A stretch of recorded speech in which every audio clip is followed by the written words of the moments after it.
The tractor sounded wrong. Not broken. Not damaged. Wrong. The old John Deere had a deep, steady rhythm when Grandpa Hiram drove it. You could stand 100 yards away and know exactly who was behind the wheel just from the sound. Every shift was smooth. Every turn felt deliberate. The machine never fought him because he understood it better than most people understood their own families. The grinding noise coming from the field told a different story.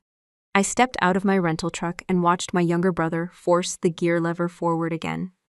The transmission protested with a loud metallic scrape that made my teeth hurt.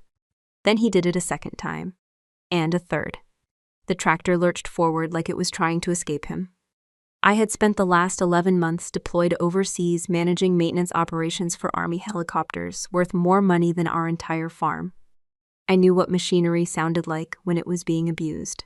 This sounded expensive. Dust rolled behind the tractor as Wyatt drove a crooked path across the field. He sat high in the seat, wearing a brand new cowboy hat that still had the store crease in it. The price sticker had probably been removed sometime that morning. The hat looked more experienced than he did. I grabbed my duffel bag from the truck bed and started walking toward the farmhouse. Nothing looked different. The white paint still peeled from the porch railing. The old windmill still leaned slightly to the east. Grandpa's workshop still sat beside the barn, with the same faded green roof he refused to replace because, according to him, a roof doesn't stop working just because it stops looking pretty. Then my father stepped out onto the porch. Elias Abernathy walked down the stairs, carrying a flattened cardboard box under one arm. No hug. No welcome home, no mention of the deployment. He stopped a few feet away and handed me the box. Not offered, handed, like someone passing over a receipt. Your grandfather is gone, Sloan. His voice was calm, almost bored. I looked at him for a second. Nobody had called me by my first name in months.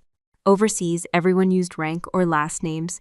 Hearing Sloan again felt strangely unfamiliar. Dad continued. Wyatt is the owner now. He nodded toward the tractor. Pack up whatever you left in the barn and clear out. That was it. 34 years on that property reduced to one cardboard box. I glanced down at it. The box had once held a microwave. I could still see part of the shipping label attached to the side. Apparently my entire place in the family fit inside such a design for kitchen appliances. I expected anger. I expected shock. Instead, something colder settled into my chest. The kind of cold that arrives when a situation becomes so absurd your mind stops arguing with it. Behind us, Wyatt missed another shift. The tractor screamed. Dad didn't even look. You're letting him drive Grandpa's tractor? I asked the question without emotion. Dad shrugged. It's his tractor now. The words hung in the air. His tractor. Not our grandfather's tractor. Not the farm tractor. His tractor. I looked back toward the field. Wyatt finally noticed I was standing there. He lifted one hand from the steering wheel and gave me a lazy wave like he had just purchased the farm himself. Then he nearly stalled the engine. I had to look away. Grandpa Hiram spent decades building that farm. 300 acres, cornfields, equipment sheds, machine shop, irrigation systems. Every fence post and drainage ditch existed because he put it there. And somehow, Wyatt had become the heir. The same Wyatt who once paid a neighbor kid $50 to finish cleaning horse stalls for him. The same Wyatt who claimed allergies every time Grandpa asked for help stacking hay. The same Wyatt who referred to diesel engines as those tractor motors. Grandpa used to laugh whenever Wyatt said that. Not today. Dad pointed toward the barn.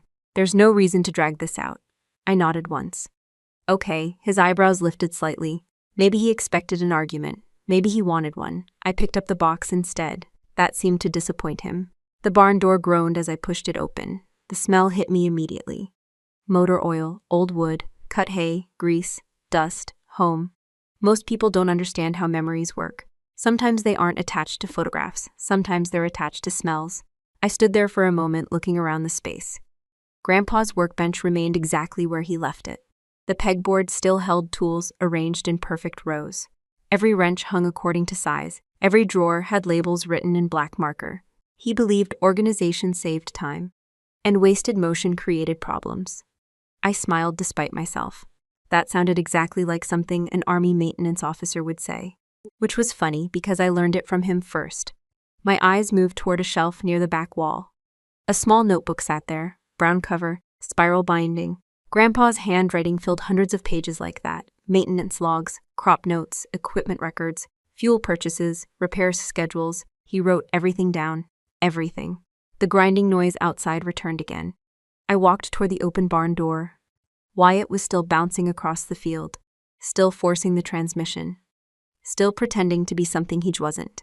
And for the first time since arriving home, one thought pushed through the coldness in my chest.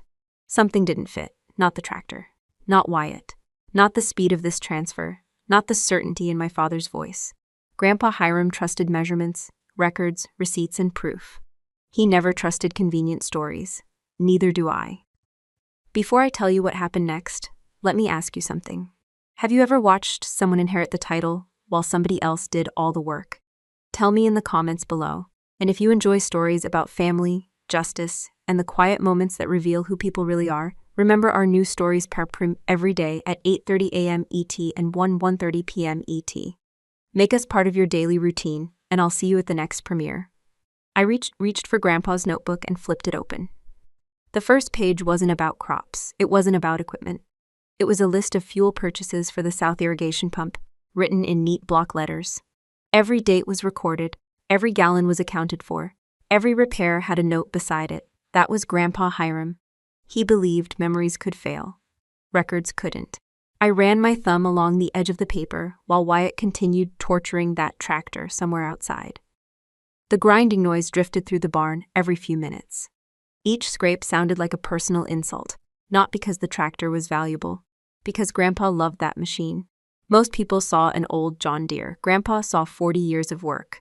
The farm wasn't built by luck. It wasn't built by inheritance.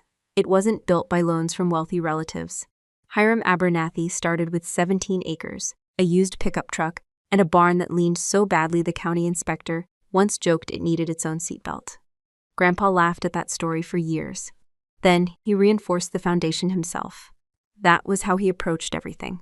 If something mattered, he worked on it. I learned that lesson long before I joined the Army. When I was 14, Grandpa handed me a shovel and pointed toward a broken irrigation line near the east field. The pipes sat almost 3 feet underground. I spent nearly 4 hours digging. My hands blistered. My shoulders hurt. I complained the entire time. Grandpa listened patiently, then he handed me a wrench. "Good," he said. "Now fix it." That was his version of encouragement. Not exactly Hallmark material, but effective. By 16, I knew every irrigation route on the property. By 18, I could rebuild a hydraulic pump without looking at the manual. By 20, I knew which tractor batteries would fail before winter arrived.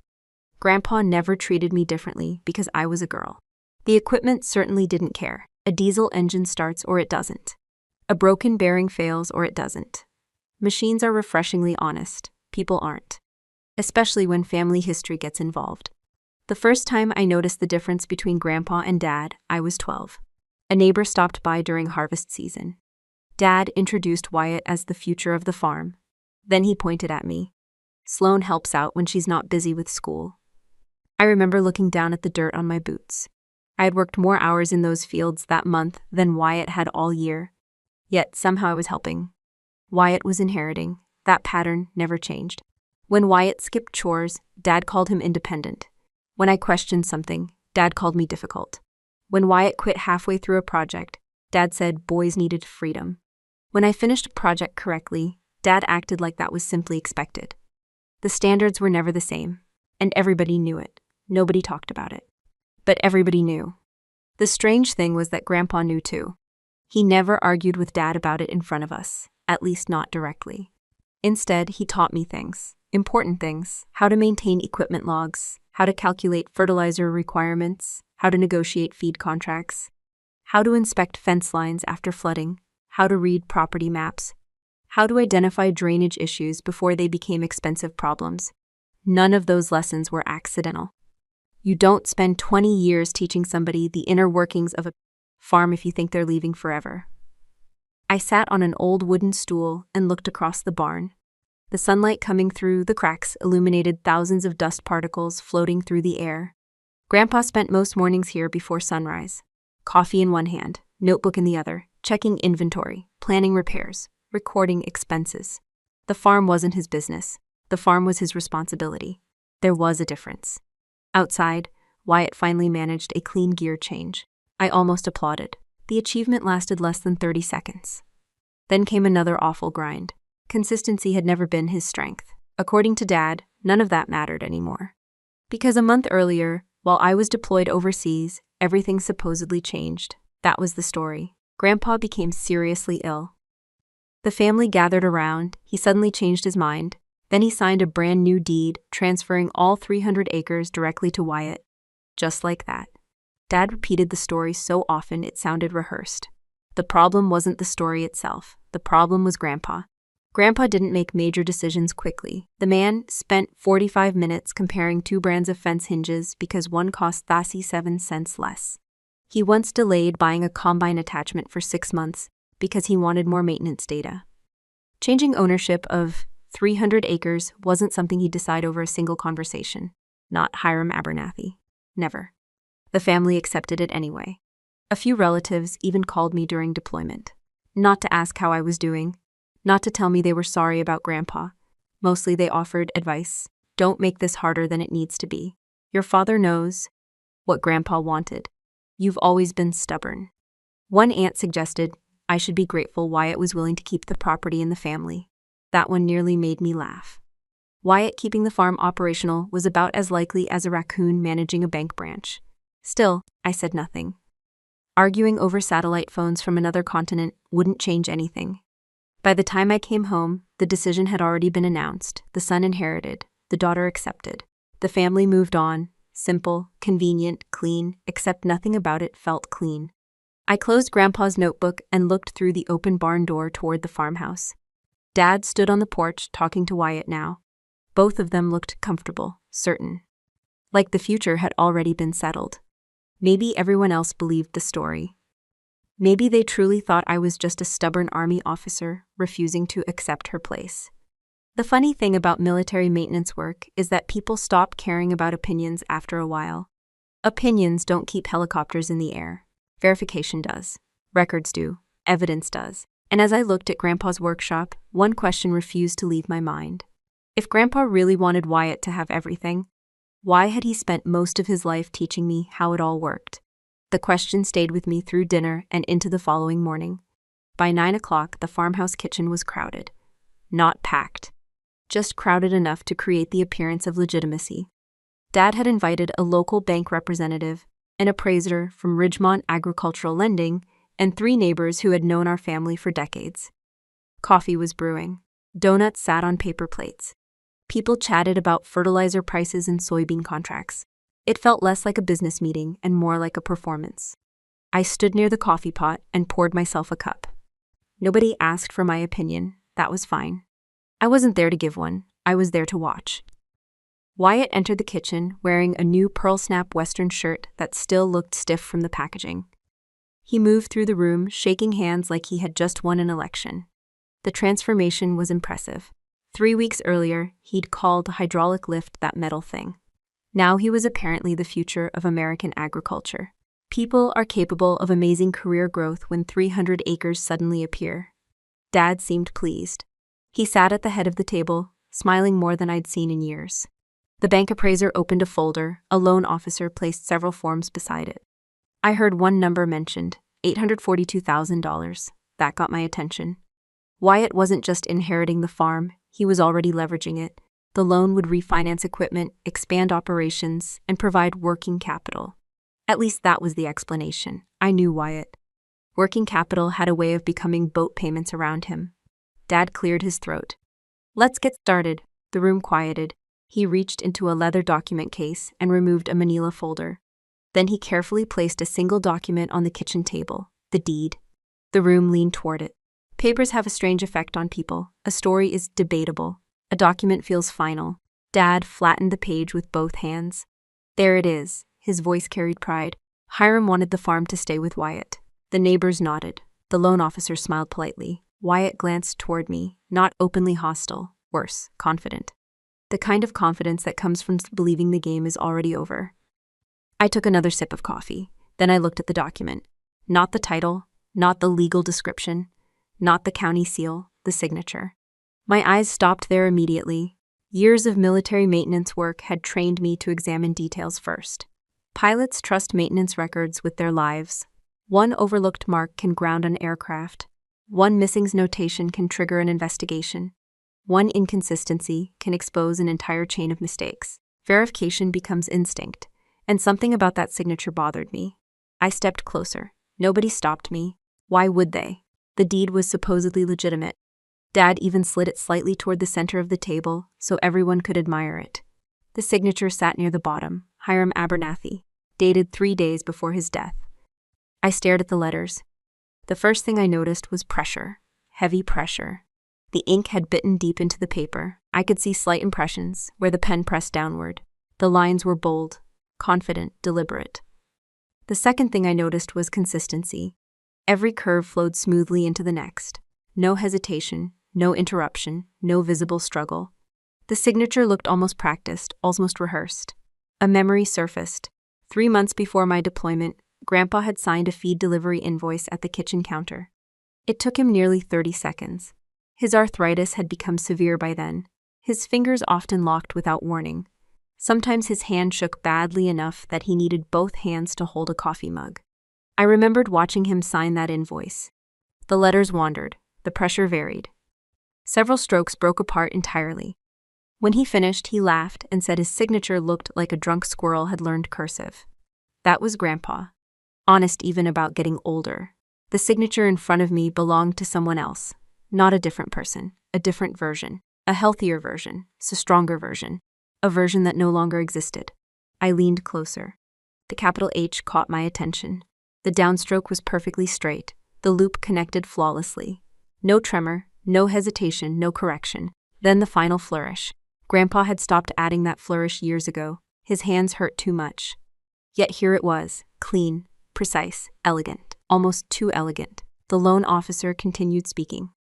The neighbors continued listening. The room moved on without noticing anything unusual, but my attention remained locked on the ink. Dad caught me looking. His smile tightened slightly, not much, just enough. Everything okay, Sloan? Looks official. The answer seemed to relax him, because it is. I nodded, then looked back at the paper. The problem wasn't that the signature looked fake. A skilled forgery rarely screams for attention. The problem was that it looked perfect, too perfect. People think authenticity means precision. Usually it's the opposite. Real life contains flaws. Real signatures drift. Real handwriting changes, especially when age and illness get involved. Perfection often leaves fingerprints of its own. Wyatt leaned back in his chair. You know, Grandpa wanted somebody here full time. The comment wasn't directed at anyone, which meant it was directed at me. A few people shifted awkwardly. Dad didn't. He smiled, small, satisfied.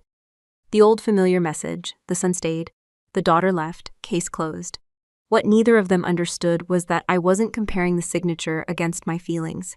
I was comparing it against evidence stored in my memory, maintenance records, invoices, equipment logs. Hundreds of pages Grandpa had signed over the years. I knew his handwriting the same way mechanics know engine noises, not because I studied it, because I'd seen it constantly. The meeting continued for another 20 minutes. Numbers, documents, property values, loan structures. Everybody seemed comfortable. Everybody seemed convinced. Eventually, the bank representative gathered her paperwork. The appraiser shook Wyatt's hand. Neighbors offered congratulations. The room slowly emptied. I remained near the coffee pot, watching, thinking, verifying. By the time the last truck pulled out of the driveway, I wasn't angry. I wasn't even surprised. I was focused. Because for the first time since returning home, I had found something tangible. Not proof. Not yet. Just a detail. A single detail. But every major investigation I've ever seen started exactly the same way. With one thing that didn't match reality. And the more I replayed Grandpa's trembling hands in my memory, the more certain I became that the answer wasn't sitting on top of that kitchen table. It was hiding somewhere underneath it. I waited until their taillights disappeared down County Road 18. Dad and Wyatt had reservations in town. At least that was what I overheard during dinner. Apparently inheriting 300 acres required a celebration. The farm grew quiet after they left. A few crickets chirped outside. The wind pushed gently against the barn siding. For the first time all day, nobody was performing. Nobody was explaining. Nobody was congratulating Wyatt for accomplishments he hadn't actually achieved. I walked through the farmhouse and stopped outside Grandpa's study. The door was closed. Not locked, just closed. That alone felt strange. Grandpa rarely shut that door. He believed a room full of records wasn't something worth hiding. The study smelled exactly the way I remembered. Old paper, wood polish, coffee. The faint scent of machine oil that somehow followed Grandpa everywhere. A large oak desk sat near the window, shelves covered 2 walls. Farm ledgers filled most of them, property maps occupied the rest. I moved slowly through the room. Not because I was searching, because I was remembering. At 16, I spent an entire summer helping Grandpa organize records in this office. He paid me $8.75 an hour, not because the work was worth that amount. Because he wanted me to learn that labor should always be respected. Even family labor, especially family labor. One afternoon, while sorting insurance documents, he pulled back the rug beneath his desk. That's when he showed me the safe. I could still hear his voice. If something ever happens to me, remember this exists. At the time, I thought he was joking. Teenagers aren't known for appreciating estate planning discussions. Grandpa wasn't joking. He lifted the corner of the Persian rug and revealed a heavy floor safe anchored directly into concrete. The brass dial looked like something from an old bank vault. Solid. Simple. Built to survive longer than the people using it. I remembered spinning the dial myself. The metal felt cool and heavy. Grandpa noticed immediately. That safe is older than your father. Then he laughed. Probably more reliable too. That joke aged remarkably well. I looked down at the same rug now. The edges appeared slightly uneven. Nothing dramatic, just enough to catch my attention. The corner closest to the desk wasn't lying completely flat. I crouched beside it. Something felt wrong. The feeling wasn't emotional. It was mechanical. It's the same feeling I got inspecting aircraft components when one panel sat a 1/4 inch out of alignment. Tiny details matter. I grabbed the edge of the rug, then slowly pulled. The fabric folded back across the hardwood floor. The movement exposed the safe beneath, and I froze. For several seconds, I simply stared because the safe wasn't gone. Something worse had happened. The brass dial had disappeared, completely. The beautiful, old mechanical lock Grandpa showed me years earlier no longer existed. In its place sat a cheap electronic keypad. Black plastic, modern. The kind sold in hardware stores for people protecting spare house keys. It looked ridiculous attached to a heavy commercial-grade floor safe.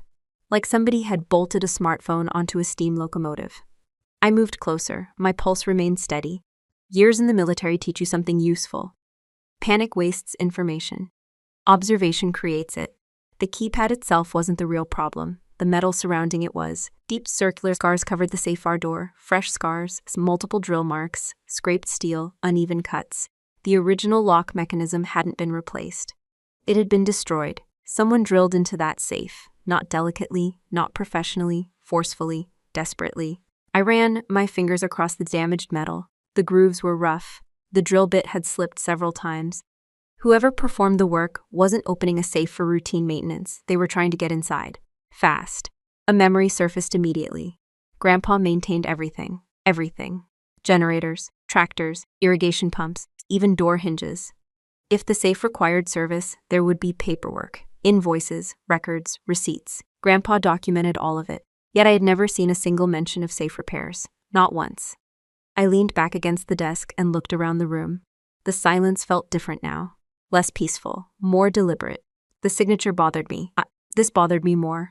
Because signatures can create doubt. Destroyed safes create questions. Very specific questions.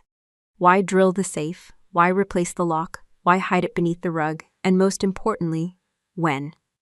Examine the keypad again. A small manufacturer sticker remained attached. The installation date had been handwritten in permanent marker.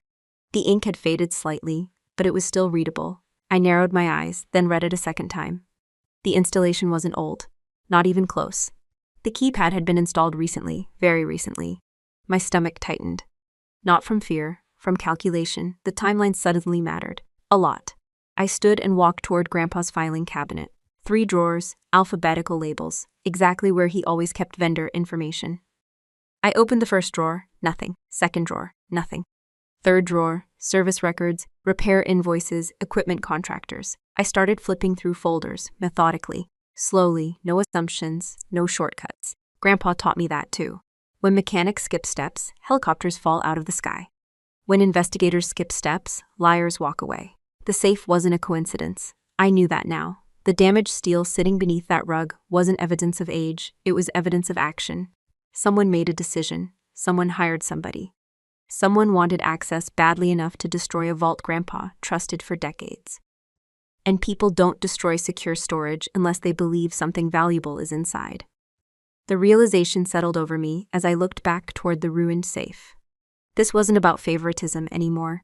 This wasn't about Dad believing sons should inherit farms. This wasn't even about Wyatt pretending to be a farmer. Those explanations suddenly felt too small, too simple. The damaged safe transformed the entire situation. Because families argue. Families make unfair decisions. Families disappoint each other. But drilling into a dead man's safe, that requires planning. That requires intent. That requires a reason. I slowly rolled the rug back into place. Not to hide the damage, to preserve it. The way investigators preserve a scene.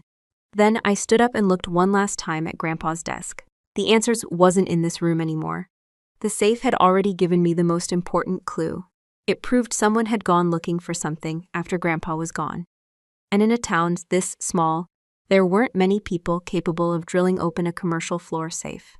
In fact, as I walked toward the door, only one name came to mind: Orson Vance. I started the truck before sunrise and headed toward town, not because I was certain, because I had enough information to test a theory. That was how every aviation maintenance investigation worked. You don't begin with conclusions. You begin with evidence, then follow the chain wherever it leads. A damaged helicopter leaves traces. A missing part leaves paperwork. A bad decision leaves a timeline. The ruined safe sitting beneath Grandpa's rug was no different. Somebody drilled it, which meant somebody performed the work. And in a town with fewer than 4,000 residents, there wasn't a long list of candidates. There was one. Orson Vance. Orson had been fixing locks longer than I'd been alive. He repaired storefront security systems, old bank vaults, farm safes, courthouse doors, and anything else involving steel and keys. If you locked yourself out of your house, Orson helped. If a tornado twisted a commercial safe shut, Orson helped. People trusted him because he never talked much. People respected him because he never lied. His shop sat between a feed store and an auto parts warehouse near the railroad tracks. The building looked exactly the same as it had 20 years earlier: faded brick, dusty windows, a hand-painted sign hanging slightly crooked. Nothing inside had probably been updated since the first George Bush administration. That alone made me trust it. I parked outside and stepped through the door. A small brass bell chimed overhead. Orson looked up from a workbench. He wore thick glasses and a denim work shirt stained with oil. The man had the posture of somebody who spent decades bending over machinery. His eyes moved to my uniform. Recognition appeared immediately. Major Abernathy. I smiled. "Morning, Orson." He removed his glasses. "Your grandfather used to brag about you every chance he got." The statement landed harder than I expected. Grandpa wasn't particularly generous with compliments when I was around. Apparently he saved them for everybody else. "Sounds like him." Orson nodded slowly. "He was proud of you." For a second, neither of us said anything. Then he gestured toward an old wooden chair. "What can I do for you?" I sat down. No accusations, no speeches, no dramatic confrontation. People become defensive when they think they're being interrogated. I wasn't interested in that. I wasn't interested in records. "I need information about a service call." Orson folded his hands. "Okay." His expression didn't change. "Which one?" "The safe in Grandpa's study." That got a reaction. Small, but noticeable. His eyebrows rose slightly. Then he leaned back. I wondered when somebody would ask about that. My pulse remained steady. Outside, a freight train horn echoed somewhere in the distance. Orson turned toward a tall filing cabinet behind the counter. The drawers rattled as he opened one, then another, then a third. Every movement felt deliberate. No rush, no drama, just process. A minute later, he returned carrying a thick ledger book. The cover was worn. The corners were rounded from years of use. Thousands of service calls lived inside that binder. He flipped through several pages, stopped, adjusted his glasses, then reached between two sheets and pulled out a yellow carbon copy receipt. The paper looked fragile. The edges had begun curling. Old-school business records, the kind that existed long before everything became digital. Orson placed it on the counter between us. "There it is." I looked down. Service description: emergency vault access. Abernathy Farm. Labor charges, equipment charges, replacement lock assembly. Everything matched what I'd seen in Grandpa's study. Everything except one detail. I hadn't reached that part yet. Orson tapped the receipt lightly. Strangest call I've had in years. I looked up. Why? He shrugged. Your dad sounded desperate. The word hung in the air. Desperate, not concerned, not curious. Desperate. I said nothing. Orson continued. He called a little after 2 in the morning. The room suddenly felt smaller. What? 2:07, if I remember right. He scratched his chin. Woke me up. My attention snapped back to the receipt. 2 in the morning. Normal people don't hire locksmiths to open family safes at 2 in the morning. Normal people wait until breakfast, or lunch, or literally any other time. 2 in the morning belongs to emergencies or secrets. Orson seemed to read my thoughts. I asked if it could wait until the morning. He shook his head. Your father said it couldn't. I felt something tightening inside my chest. Not panic, not anger. The feeling pilots get when a warning light appears exactly where they hoped it wouldn't. Did he say why? No. Orson folded his arms. But he was nervous. That word bothered me even more. Nervous. Dad wasn't a nervous man. Stubborn? Absolutely. Arrogant? Frequently. Wrong? More often than he'd admit. But nervous? Rarely. I lowered my eyes toward the receipt again. This time I focused on the date. The moment my eyes landed on it, everything stopped. The sound of the train outside disappeared. The hum of fluorescent lights disappeared. Even Orson's voice seemed distant, because the date didn't merely raise questions. It answered one. The service call occurred 48 hours after Grandpa's funeral, not before, after. I read it again. Then a third time. The numbers never changed. Grandpa had already been buried. Family members had already gone home. Condolence cards had already arrived. And 2 days later, Dad hired Orson to drill into the safe. My heart turned cold. Not because of what the receipt proved. Because of what it destroyed. Dad's story depended on certainty. According to him, Grandpa made his final wishes clear before he died. According to him, ownership had already been decided.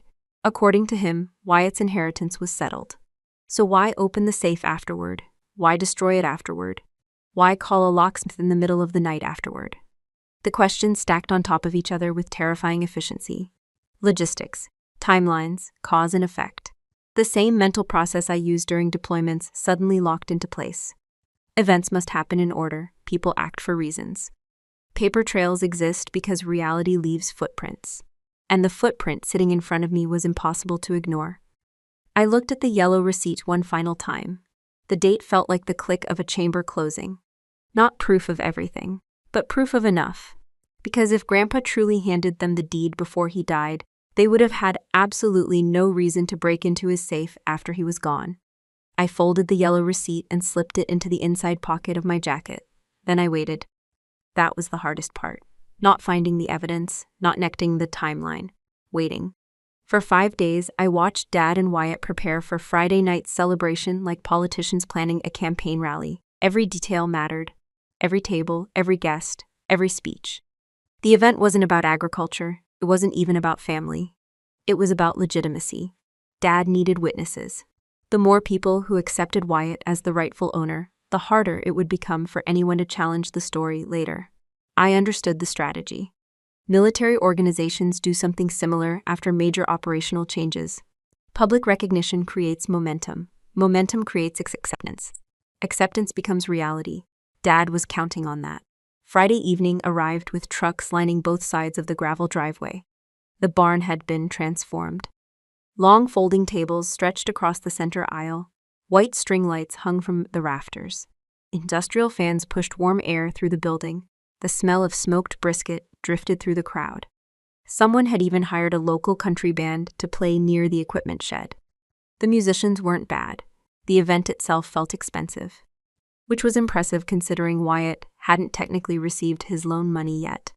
Priorities had never been his strongest area.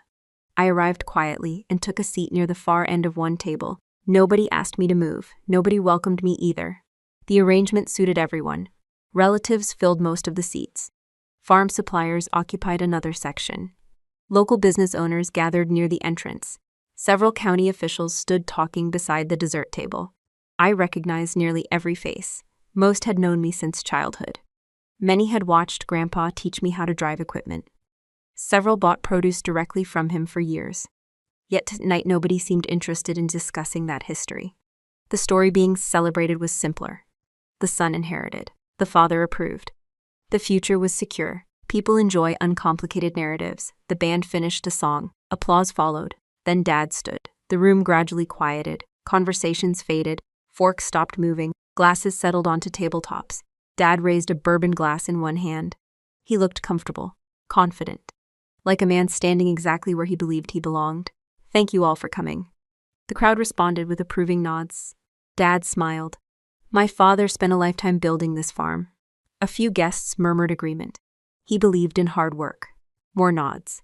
He believed in family. More approval. He believed in preserving what matters. The speech was carefully constructed, not technically dishonest, just selective. The most convincing lies often leave out information instead of inventing it. Dad continued speaking. Soon he shifted toward tradition, toward legacy, toward family lines, toward sons. I could see where the speech was heading long before everyone else did. Every generation carries a responsibility. He looked directly at Wyatt. To carry the torch forward. Applause followed. Wyatt grinned. The grin bothered me less than it once would have. Arrogance becomes less intimidating when you've already seen the paperwork. Dad placed a hand on Wyatt's shoulder. "My son is ready for that responsibility." More applause. The county feed supplier even whistled. Wyatt looked thrilled. A man who couldn't properly shift Grandpa's tractor was now being celebrated as the future of 300 acres. America truly is the land of opportunity. Then Dad turned toward me. The timing wasn't accidental. Nothing about this evening was accidental. The barn became noticeably quieter. People sensed something coming. Dad smiled. Not warmly, politely, which somehow felt worse. "And we're so glad Sloan could be here to support her brother." His voice carried clearly through the building. Several heads turned immediately. "Before she heads back to wherever she belongs." Laughter rippled across parts of the crowd. Not cruel laughter. Uncomfortable laughter.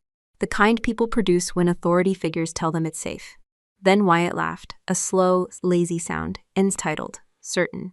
The sound of somebody who believed there would never be consequences. The crowd looked toward me, every single person. Waiting, expecting, observing. Some seemed sympathetic, others seemed curious. A few looked relieved it wasn't happening to them. Nobody spoke. Social pressure is a fascinating thing. You can feel it without anyone touching you. An entire room can push against one person through silence alone. Dad understood that. He always had. This wasn't about embarrassing me. This was about obtaining public surrender. If I smiled politely, the story survived. If I left quietly, the story survived. If I accepted my role, the story survived. That was the goal. I looked around the barn, at the neighbors, the suppliers, the relatives, the farmhands. Many of them respected Grandpa. Many of them trusted Dad. Most had no idea they were sitting inside a carefully staged performance. The yellow receipt remained inside my jacket pocket. I could feel the folded paper against my chest. A simple carbon copy. Nothing dramatic, nothing impressive, no grand legal document, no emotional letter, no hidden will, just a service receipt. And yet that single piece of paper carried more weight than every speech delivered that evening. Dad raised his glass again. The crowd prepared to toast. Wyatt looked around the room like a man already spending money he hadn't earned. The band members waited beside their instruments. The celebration continued building toward its peak. Momentum, acceptance, legitimacy. Exactly as Dad intended. I lowered my eyes briefly and took a slow breath. Not because I was nervous, because timing matters. Good mechanics understand timing. Good officers understand timing. Good investigations understand timing. A fact revealed too early gets ignored. A fact revealed at the right moment changes everything. Dad smiled one last time and lifted his bourbon higher. The crowd followed his lead. Dozens of glasses rose into the air. The future owner stood proudly beside him. The story was complete. The audience believed it. And that was precisely why it was finally time for someone to introduce reality. I pushed my chair back and stood up. The movement was small. Still, half the barn noticed immediately. People expected something emotional. A farewell, a concession, maybe a speech about family, maybe a final argument before accepting defeat. That expectation worked in my favor. Nobody pays attention to evidence when they're waiting for drama. The room gradually quieted. Dad lowered his bourbon glass slightly.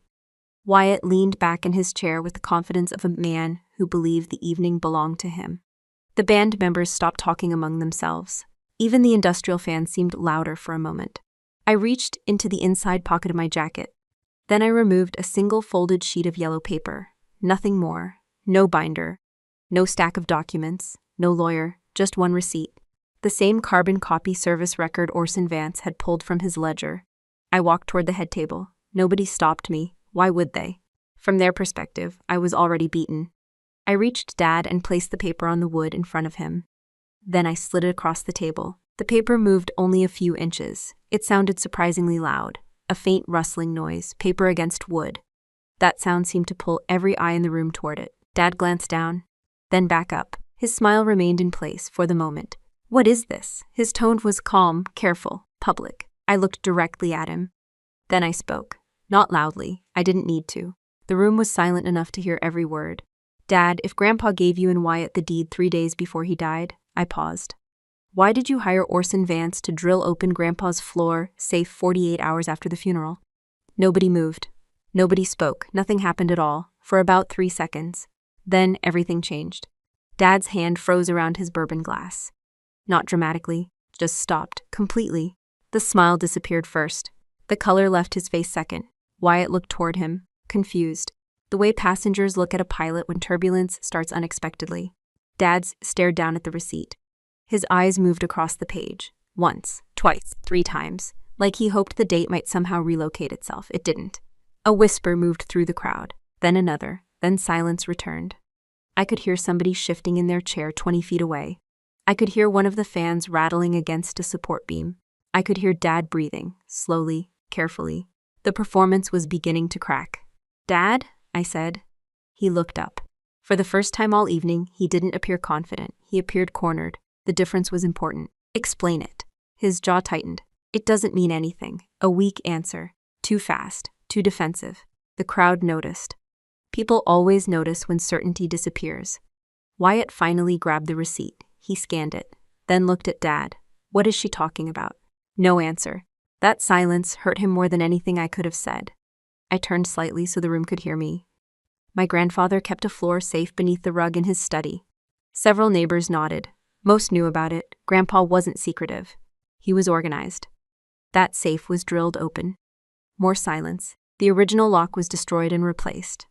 The county feed supplier frowned. One of Grandpa's longtime friends slowly folded his arms. People were starting to think. That was all I needed. Thinking is dangerous for lies. I looked back at Dad. You told everyone Grandpa transferred the farm before he died. He said nothing. You told everyone the paperwork already existed. Still nothing. I tapped the yellow receipt. Then why break into the safe after he was buried?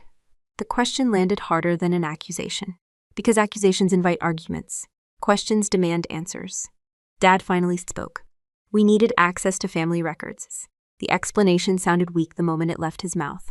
Several people exchanged glances. I nodded. At 2 a.m? No response. I continued. Desperate enough to wake a locksmith? No response. Desperate enough to drill through a commercial floor safe? The silence grew heavier. Wyatt looked increasingly uncomfortable. The confidence was gone now. The grin was gone. Even the new Western shirt couldn't help him. For the first time that evening, he looked exactly like what he was. A man who didn't understand what was happening. I took a breath, then delivered the conclusion. Calmly, clinically. The same way I would present maintenance findings to a command review board. You didn't have the deed. The barn became perfectly still. You drilled the safe because you were looking for something. Dad stared at me. I stared back. You found Grandpa's legal documents. Nobody interrupted. Nobody dared. And you found the blank pre-stamped property forms he kept secured inside. A woman, near the back, covered her mouth. Wyatt's face turned pale. The final piece remained. I gave it to them. You traced his name. The words crossed the room like a blade, not because they were loud, because they fit. Every detail fit. The timeline, the safe, the signature, the service call, the replacement lock, everything. Dad suddenly pushed his chair back. The legs scraped loudly against the concrete floor. At any other gathering, that sound would have dominated the room. Tonight it barely registered. Because everybody was watching him. Watching his face, watching his hands, watching the absence of an explanation. A truthful man would have answered immediately. A truthful man would have offered records, evidence, witnesses, something. Dad offered nothing. His eyes moved across the crowd, searching, calculating, looking for support. What he found instead was distance, physical distance. People were subtly leaning away. Not much. Just enough. The county appraiser who attended the earlier meeting looked down at his drink. One neighbor shook his head. Another stared at the receipts. Nobody rushed to defend Dad. Because everybody understood the same thing at the same moment. This wasn't a family disagreement anymore. This was fraud. The realization spread across the barn one person at a time, like a row of lights switching on. And as I watched my father stand there, surrounded by the ruins of his own story, I realized something surprising. I wasn't angry anymore. Anger requires uncertainty. Anger requires conflict. This was different. The evidence had already spoken. All that remained was for everyone else to hear it. The silence didn't break all at once. It cracked, slowly, like old wood under too much pressure. Dad remained standing at the head of the table with the yellow receipt still in front of him. His face had gone pale enough that the redness around his eyes suddenly stood out. For a moment he looked older. Not by years, by consequences. His mouth opened, closed, opened again. People waited. Everyone in the barn understood this was the moment when a truthful explanation should appear. It never did. Dad, Wyatt said quietly, the confidence was gone now, the swagger, the grin, the performance, all gone. He sounded like a little boy asking a question nobody wanted to answer. Dad swallowed hard. It's not what it looks like. The sentence landed badly, because everybody knew exactly what it looked like. One of Grandpa's longtime friends, Earl Benson, slowly pushed his chair back. Earl had worked beside Grandpa during harvest seasons for almost 30 years. He looked directly at my father. What exactly does it look like, Elias? No answer. The crowd wasn't helping him anymore. The social gravity had reversed. A few minutes earlier, everyone had been leaning toward Dad. Now they were creating distance. Physical distance. Emotional distance. Reputational distance. People protect themselves when fraud enters the room. The county feed supplier folded his arms. The bank representative looked uncomfortable. One neighbor quietly shook his head. Nobody wanted to be standing too close to the story anymore. Wyatt looked around the barn. The realization was finally reaching him. Not emotionally, practically. Forgery wasn't just embarrassing. Forgery involved prosecutors, courts, investigations, records, consequences, the farm loan, the deed, everything connected. His shoulders visibly dropped. For the first time in his life, somebody else's shortcut was becoming his problem. Dad finally tried again. I was trying to protect the farm. The explanation sounded desperate. Even he seemed to know it. From who? Earl asked. Dad didn't answer, because there wasn't a good answer. Not one that survived contact with reality. Protect it from me. The person who actually understood the irrigation systems, the equipment schedules, the soil reports, the maintenance records. The woman Grandpa trusted with every operational detail on the property?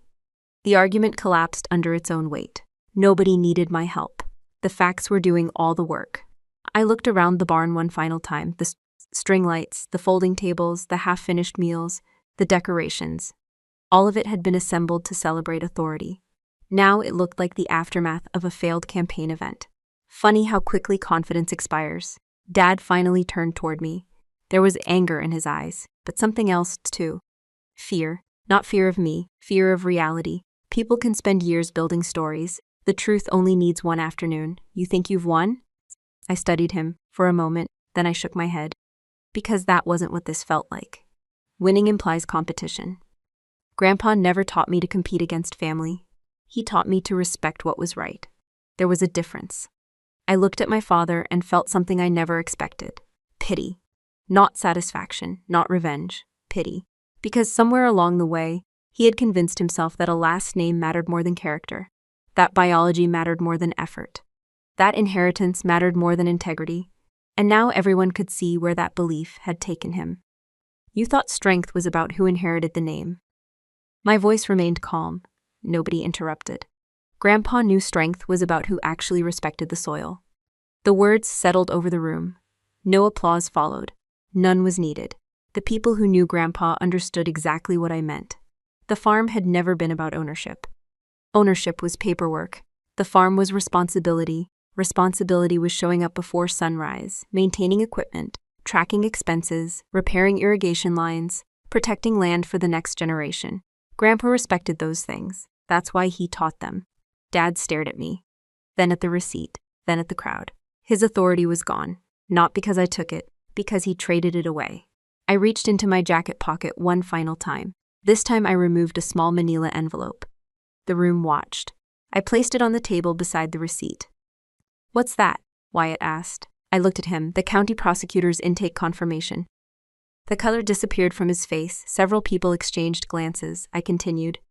I submitted the receipt, photographs of the drilled safe, copies of the deed, and supporting documentation 3 days ago. Nobody moved. Nobody spoke. Dad's expression finally changed. For the first time all evening, certainty vanished completely. This wasn't an argument anymore. It wasn't a family dispute. The process had already begun. The evidence was already filed. The decision no longer belonged to us. It belonged to the legal system, exactly where it should be. I picked up neither envelope. I left them both on the table. Then I turned toward the barn doors. Nobody tried to stop me. Not Dad, not Wyatt, not anyone. The cool evening air greeted me as I stepped outside. Behind me, conversations slowly started again. Quiet conversations. Serious conversations. The kind people have when a long-held illusion finally breaks. I walked across the gravel driveway toward Grandpa's fields. The moonlight stretched across 300 acres of land he spent a lifetime building. The same land where he taught me how to repair engines, how to keep records, how to solve problems, how to earn trust. A legal battle still lay ahead. Paperwork still needed processing. Investigations would follow. None of that bothered me, because the most important thing had already been settled. Grandpa saw me. He always had. Long before the lawyers, long before the deed, long before any courtroom would ever review a document. And standing there in the quiet night, I finally understood something he had been teaching me all along. Respect cannot be inherited. It cannot be forged. It cannot be stolen from a safe in the middle of the night. Respect is earned one honest decision at a time. The farm would eventually belong to whoever the law determined was its rightful owner. My dignity already belonged to me, and nobody had ever had the power to take that away. A few weeks later, I found myself sitting alone in Grandpa's workshop again. The legal process was moving forward exactly the way attorneys and prosecutors said it would. There were meetings, document reviews, phone calls, and enough paperwork to make an accountant question his career choices. I let other people handle that part. For the first time in a long while, I wasn't interested in proving anything. I was interested in understanding something. The workshop looked almost exactly the same. The workbench still sat beneath the window. The pegboard still held tools arranged by size. The old drill press still occupied the same corner where it had stood for decades. Nothing had changed. And yet everything had changed. I opened one of Grandpa's notebooks and flipped through the pages. Maintenance logs, fuel records, parts orders, crop rotation notes, repair schedules, page after page after page. Most people would have seen boring paperwork. I saw a life. One entry caught my attention. A note about replacing a hydraulic hose on the North tractor. The repair cost $143.27. Grandpa had written 3 paragraphs explaining why he chose one supplier over another. 3 paragraphs. For a hydraulic hose. The man documented everything. I laughed. Then I realized something. When I was younger, I thought Grandpa was teaching me how to run a farm. I thought he was teaching me how to maintain equipment, how to manage land, how to repair machinery, how to solve mechanical problems. Those lessons were real. But they weren't the most important lessons, not even close. What Grandpa was really teaching me was reliability, the ability to be trusted. Anyone can inherit property, anyone can receive a title, anyone can put their name on a document. The difficult part is becoming the kind of person other people trust with responsibility. That's what Grandpa spent years building, not acres, character. When I was 17, I accidentally ordered the wrong irrigation valve for one of the fields. It wasn't a huge mistake. The replacement cost $218.64. I was embarrassed and expected Grandpa to be angry. Instead, he handed me the invoice. File it. That was all he said. I looked at him. You're not mad? He shrugged. Did you learn something? Yes, then it wasn't wasted. Simple, direct, no drama. That lesson stayed with me longer than any lecture could have. Mistakes happen. The important thing is taking responsibility for them. Looking back at everything that happened with Dad and Wyatt, I realized neither of them understood that principle. Wyatt wanted ownership. He never wanted responsibility. There is a difference. A massive difference. Ownership is exciting. Responsibility is repetitive. Ownership gets applause. Responsibility gets alarms at 5 in the morning when a water pump fails. Ownership looks good in photographs. Responsibility means crawling through mud to repair a broken irrigation line before an entire section of crops suffers damage. One is a reward. The other is work. Grandpa understood that. That's why he never seemed impressed by titles. I remember one afternoon when a local businessman visited the farm in a brand new pickup truck that cost more than most people's houses. The man spent 30 minutes talking about investments, acquisitions, and expansion plans. After he left, I asked Grandpa what he thought. He looked out the window and said, "We'll see if he's still around in 10 years. That was it. Not because Grandpa disliked ambition, because he valued consistency more than promises. A lot of people can talk about success. Fewer people can sustain it. The same principle applies to families. And that's one of the biggest lessons this entire experience taught me. Many people confuse recognition with value. They think the person getting attention must be the most important person in the room. That isn't always true. Sometimes the most valuable person is the one quietly keeping everything operational while someone else receives credit. I've seen that in the army, I've seen it in businesses, I've seen it in families. The loudest person isn't always the strongest. The most visible person isn't always the most capable. And the person receiving praise isn't always the person carrying the weight. If you're watching this and you've ever felt overlooked, I want you to hear something. Your value is not determined by who notices you. Your value is determined by what you consistently bring to the people and responsibilities entrusted to you. Recognition comes and goes. Character stays. The strange thing is that Grandpa never sat me down and gave a speech about any of this. He taught it through routines, through expectations, through habits, through examples. Every notebook in that workshop told the same story. Every repair record, every maintenance log, every carefully documented expense. Responsibility matters, truth matters, trust matters. And eventually those things become visible. Maybe not immediately, maybe not when you'd prefer, but eventually. I closed the notebook and placed it back on the shelf. The afternoon sun stretched across the workshop floor. For a moment, I could almost picture Grandpa standing by the workbench reviewing another maintenance list. Not smiling, not giving a speech, just working, the way he always did. Then I finally understood something that took me years to learn. Grandpa wasn't trying to leave me a farm. The farm was never the real inheritance. He was trying to leave me something far more valuable. The ability to stand on my own principles, even when nobody else was willing to stand beside me.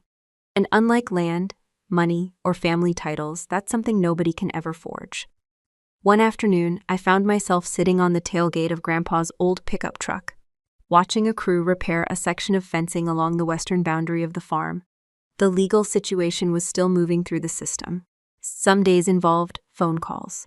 Other days involved paperwork. Most days involved patience. I had learned long ago that important things rarely move as quickly as people want them to. The fence crew worked quietly. Measure, dig, set the post, check alignment, repeat. There was something comforting about watching people solve real problems. Maybe that's why my thoughts kept returning to something bigger than the forgery itself.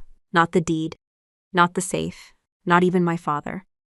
The thing that kept bothering me was how many people accepted the story without questioning it. Because the truth is, almost everyone in town knew Wyatt, and almost everyone in town knew me. They knew who repaired irrigation systems. They knew who spent summers in the fields. They knew who sat beside Grandpa during equipment inspections. They knew who actually learned the business. None of that was a secret. Yet when Dad announced that Wyatt inherited everything, most people simply nodded and accepted it. For a long time, I couldn't understand why. Then I finally realized something. People don't just believe facts. People believe stories. And sometimes they believe stories even when the facts are standing directly in front of them. Families are especially vulnerable to this. Every family has myths, not fairy tales, narratives, unwritten rules that everybody accepts because they've existed for so long. The oldest child is the responsible one. The youngest child needs help. Boys should take over the family business. Girls eventually move on. Keeping peace is more important than confronting problems. The dangerous thing about these beliefs is that they don't always sound unreasonable. Many of them sound familiar, comfortable, traditional. That's exactly why they survive. In our family, the myth was simple. A son was the future. A daughter was temporary. Nobody sat me down and said those exact words. They didn't have to. You learn family myths through repetition. through expectations, through patterns, through the way people react when different children make the same mistake. When Wyatt skipped responsibilities, people excused it. When I challenged assumptions, people questioned my attitude. When Wyatt lost interest in the farm, it was considered a phase. When I dedicated myself to learning it, people treated it like a hobby. The myth had already decided who we were supposed to be. Reality wasn't invited into the discussion. The older I get, the more I realize how many people spend years fighting battles they don't fully understand. They think they're fighting a person. Sometimes they're fighting a story. And stories can be surprisingly powerful. I've seen it in military units, I've seen it in businesses, I've seen it in families. A company promotes someone because they've always been viewed as leadership material, even when someone else consistently performs better. A family trusts one sibling because they've always been considered reliable, even when their actions prove otherwise.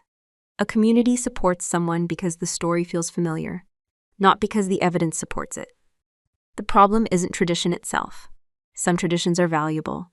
Some traditions preserve wisdom. Some traditions connect generations. The problem begins when tradition becomes more important than truth. That's where damage happens. One of the most important lessons from my experience is this: never allow someone else's opinion of you to become your definition of yourself. That's harder than it sounds, especially when those opinions come from family, especially when you've heard them your entire life. If enough people repeat something, it starts to feel true, even when it isn't. I know people who spent decades believing they were lazy because one parent said so. Others spent years believing they weren't smart enough, talented enough, successful enough, or worthy enough because a family narrative assigned them that role.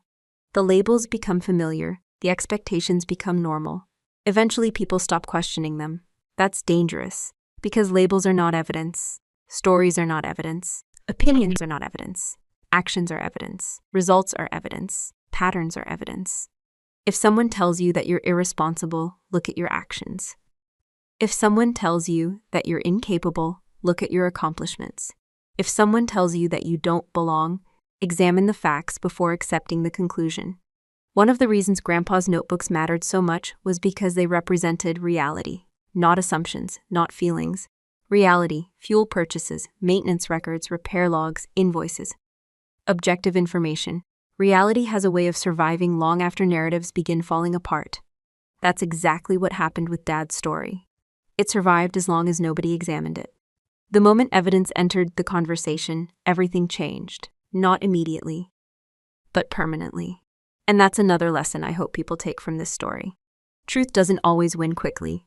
In fact, truth is often slower than lies. Lies travel fast because they require no verification. Truth takes work.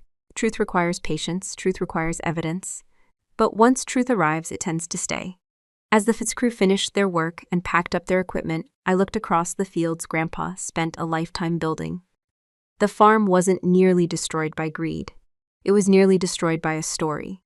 A story that people accepted because it felt familiar. A story that survived because nobody questioned it. And if there's one thing I've learned, it's this: the most dangerous lie isn't the one someone tells. The most dangerous lie is the one everyone becomes comfortable believing. A few months after everything happened, I was repairing a section of fencing near the south pasture when my phone vibrated. It was a message from a young lieutenant I had worked with years earlier. The message was short: how do you deal with people who never respect what you do? I stared at the screen for a moment. Then I laughed. Not because the question was funny, because it seemed like the perfect way to end this story.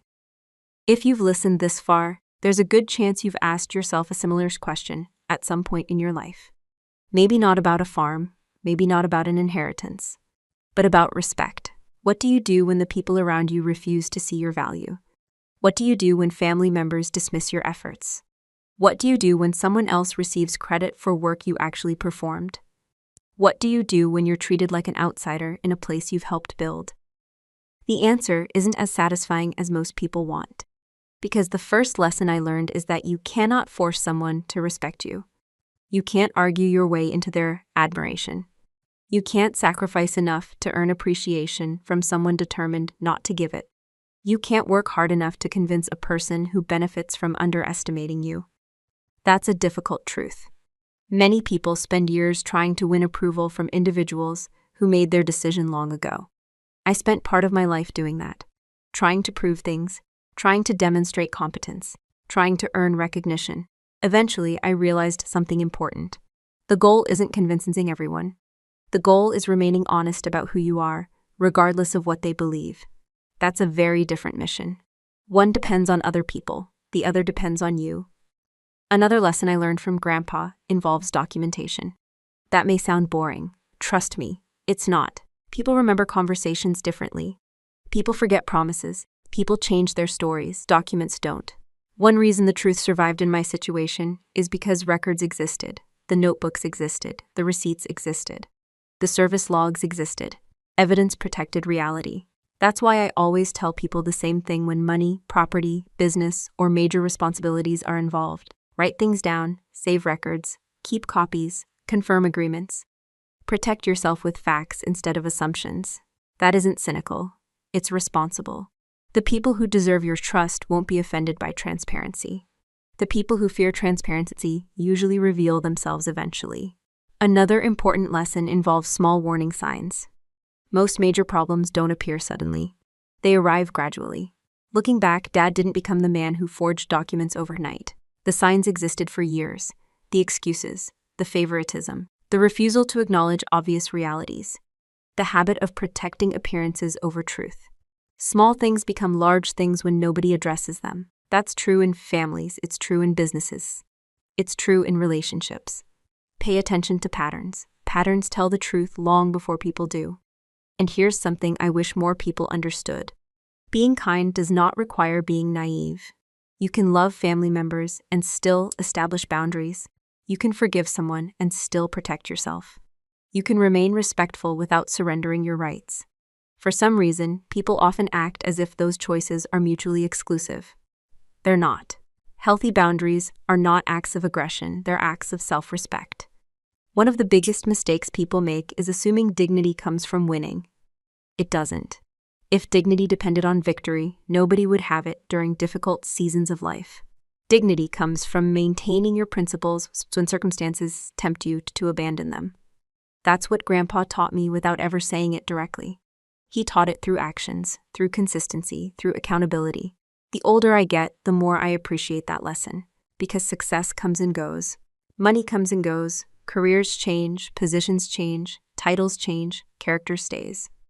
That's why the most valuable thing Grandpa left behind wasn't the farm. It wasn't the equipment. It wasn't the land. It wasn't the inheritance.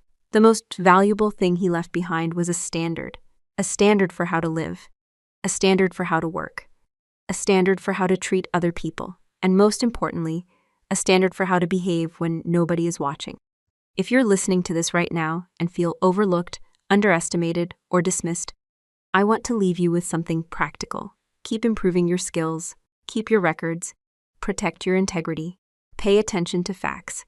Don't let bitterness become your personality, and never allow someone else's lowest opinion of you to become your identity. The truth may take longer than you'd like. Justice may arrive slower than you'd prefer. Recognition may come later than it should.